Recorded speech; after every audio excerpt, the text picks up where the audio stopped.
மனிதர்களை உங்களை புறக்கணித்தால், நீங்க நெருங்கி பழகுறீங்க அல்லது நண்பர்களோட பழகுறீங்க, ஃபேமிலியில நீங்க நல்ல எல்லாமே செய்றீங்க, ஆனா உங்களை வேணுமென்றே புறக்கணிப்பாங்க.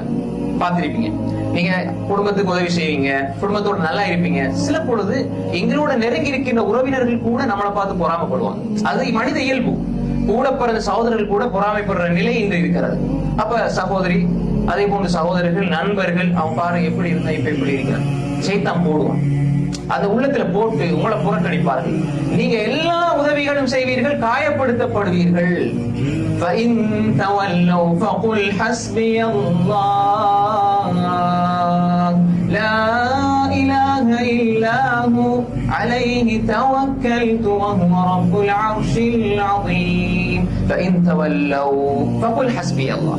அவங்க உங்களை புறக்கணிச்சால், அவர்கள் உங்களை புறக்கணிச்சால் நீங்க சொல்லுங்க ஹஸ்பி அல்லாஹ்